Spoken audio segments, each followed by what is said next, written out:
When we go big, we go big, all right? We say we want legends to talk to, and that's what we have gotten today. One of the all-time greats, by the way, on or off the field. So his playing credentials are impeccable, but the only thing that surpasses them is how awesome of a guy he is. If you ever get a chance to spend any time with the great Chris Wondolowski, do it. You will be better for it as a human being. We welcome into the State of the Union the great Chris Wondolowski. How are you, my friend?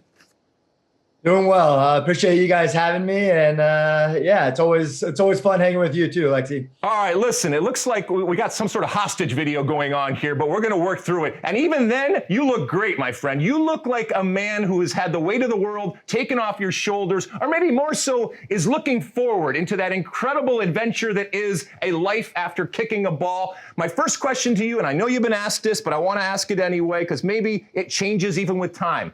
Why now have you decided to walk away from the game? I think that there's just a lot of different opportunities that come about. And, I think that this was the right time for myself and for the team. I think that was just a clean cut. Every day, the body was getting a little bit older, a little bit more tired, a little bit slower. I felt good out there. I loved being out there, and I enjoyed the practices and the battles, and that's definitely what I'm going to miss the most. But game days too. But it was definitely, I think, time for me to start a new chapter, and I'm excited for it. How does it? How does it manifest, Chris? I'm sorry to interrupt you, but how does it manifest? I can't let this go because people ask me all the time, how do you know? How do you know when it's done? How does it manifest on a day-to-day basis? Is it just your knee doesn't work the same way, or you miss a shot here, or you don't feel as fast, or how did you know that from a physical perspective and maybe even a mental perspective that it wasn't going to get any better?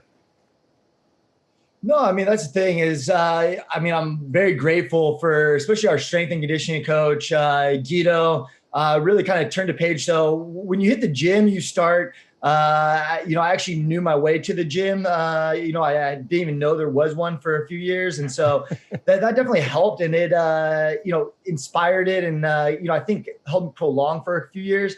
But again, I think it was more of just like the little things, like the joints, like my toes, like my big toes, getting up and getting them warmed up, my ankles. It was one of those things where I definitely started feeling like a tin man by the end of it. And so I was always, my greatest fear was just being a burden for a team. And, I think that I was starting to tread that way.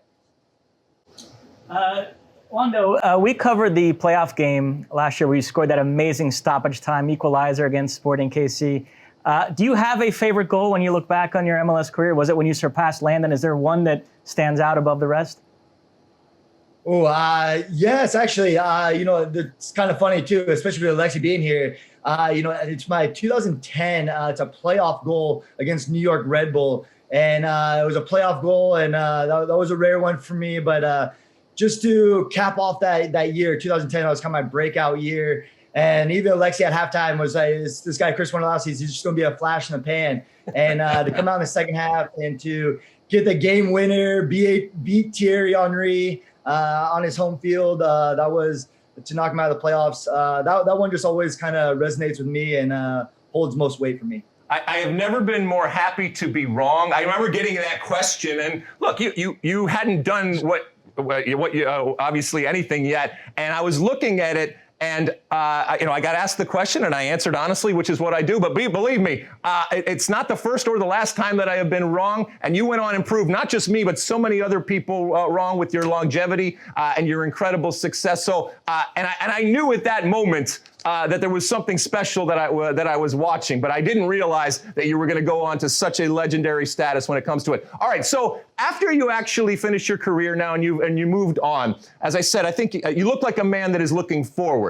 Your current capacity with the San Jose Earthquakes, and not only are you an MLS legend, but let's be honest, a lot of it is relative to the San Jose Earthquakes, a team that is near and dear to your heart. You are going to be working with them. Do you have a title yet? And what is it? What responsibilities have you been given?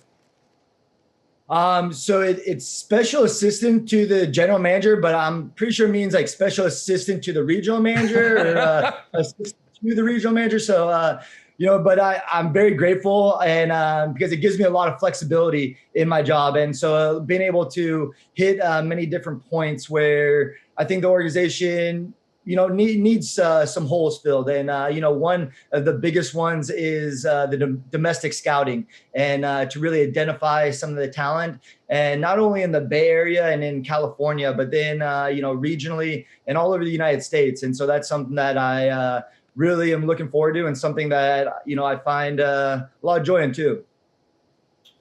Wando, shifting gears to the U.S. national team, center forward has been a bit of a trouble spot the last few years. At one point, we thought Josh Sargent might be the savior, then Daryl Dike. It seems like everybody's settled on Ricardo Pepi now. You know a little something about the center forward position. What are your thoughts on Pepi as a player, and do you think he can be the guy for the next few years to lead that U.S. attack? Absolutely. I think he's unbelievably wise beyond his years.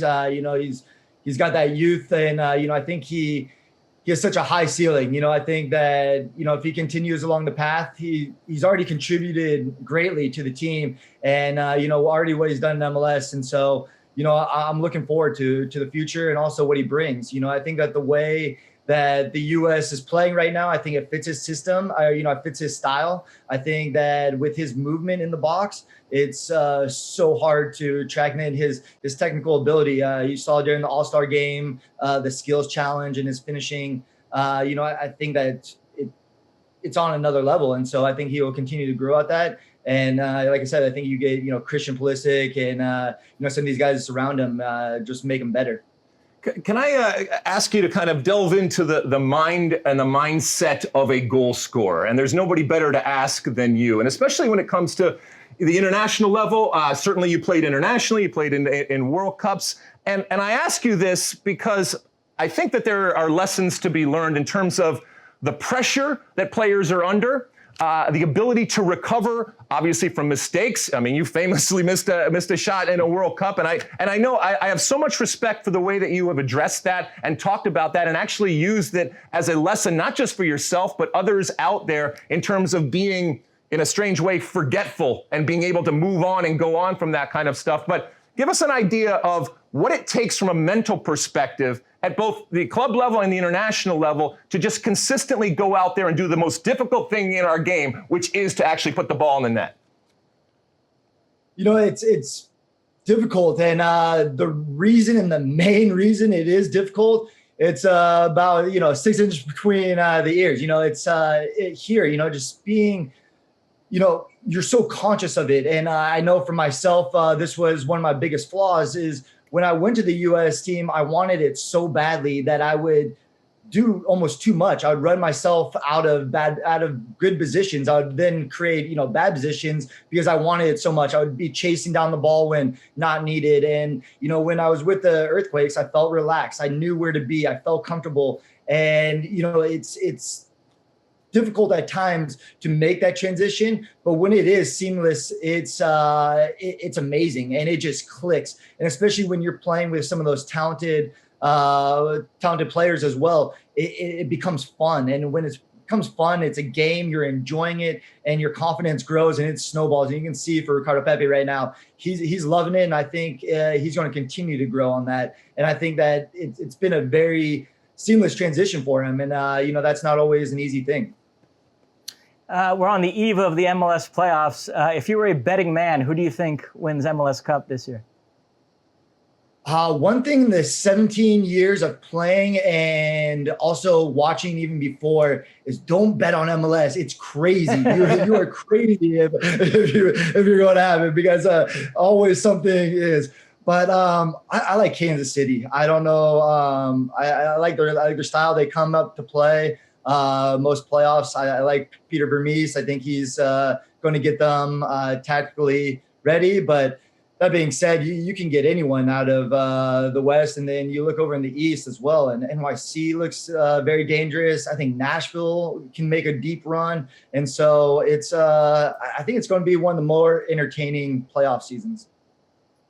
All right, Wondo, listen, you are anything but a flash in the pan, my friend. You are a U.S. soccer legend, obviously an MLS legend, a San Jose Earthquakes legend, for a number of different reasons, not the least of which, over time, it became very apparent that you believe in yourself and you have people that support you on and off the field, whether it's your family. I remember talking to your father. All of that stuff has combined to make you not just a legendary soccer player, but also just a wonderful person. And I just reiterate before we let you go, if you do have a time to sit down with Chris Wondolowski, do it. I wish you all the luck in the world going forward. I hope you are even halfway as successful off the field in your endeavors as you were on the field. And from all of us here and people that are watching and listening, thank you, thank you, thank you for everything that you have done for soccer, my friend. Absolutely. Thank you, guys. Always big fans and love what you guys do and love to be a part of this game. And so I really appreciate that. Thank you. You like that clip? Well, my State of the Union podcast drops every week. Subscribe now on Apple Podcasts, Spotify, or wherever you get your podcasts.